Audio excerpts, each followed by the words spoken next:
Ini adalah kawasan Jabal Rahmah. Di persekitaran dia tempat letak kereta di kawasan ini. Dan sebelum kita sampai ke Jabal Rahmah, kita akan melalui satu lagi perhimpunan bagi umat Islam, yaitu di Padang Arafah. Sesudah kita melimpasi Padang Arafah ini, kita akan boleh sampai ke Jabal Rahmah. Suasana di Jabal Rahmah pada hari ini, sesudah kita melalui proses ditarbiyah oleh Allah Subhanahu Wa Taala dengan COVID-19, sudah ramai yang berkusu-kusu datang ke sini. Di sinilah yang dikatakan sebagai pertemuan antara Nabi Adam dan juga Siti Hawa.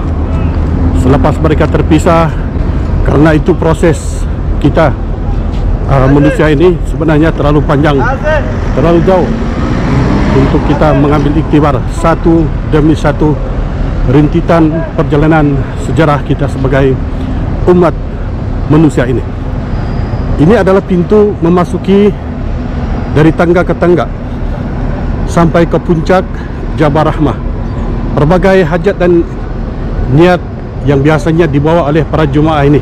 Tapi yang jadi masalah di sini adalah sebahagian daripada yang datang ini masih lagi lakukan perkara-perkara yang tidak baik, seperti menconteng dinding-dinding sepanjang laluan. Perbuatan seperti ini adalah perbuatan yang tidak baik. Untuk sampai ke Jabal Rahmah ini, kita hendaklah kuat, ototnya mesti kuat, perlukan tenaga.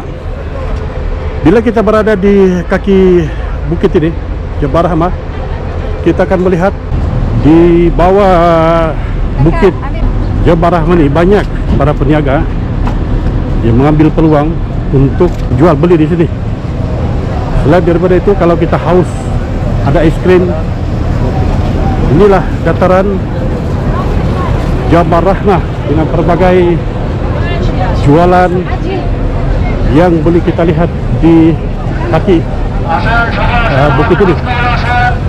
Tapi kita jangan lupa, seperti Allah Subhanahu Wa Taala itu sangat-sangat penting. Berbagai kerana, berbagai suara, berbagai niat, fikiran yang dibawa oleh para jemaah. Kita yang membaca sejarah ini, hendaklah selalu kita luruskan hati kita.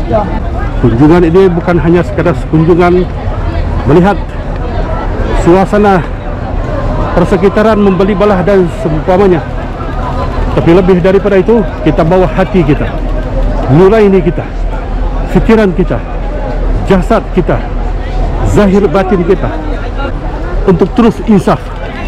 Karena kita ingkar menyebabkan ada sejarah pertemuan antara Nabi Adam dan juga Siti Hawa, yang satu ketika mereka itu Allah Subhanahu Wa Taala tinggalkan mereka di surga, tapi disebabkan goda oleh syaitan, iblis, maka terjadilah sejarah ini, pertemuan mereka di sini selepas berpisah beberapa dekad. Mudah-mudahan kita kalau membaca sejarah perjuangan Islam ini terus insaf dan terus berubah, meningkat iman kita, menyesal kita dengan apa yang kita lakukan. Dan selepas daripada itu, menjadi orang yang baik, mati hanya karena Allah. Sekarang menunjukkan hampir kepada jam 10.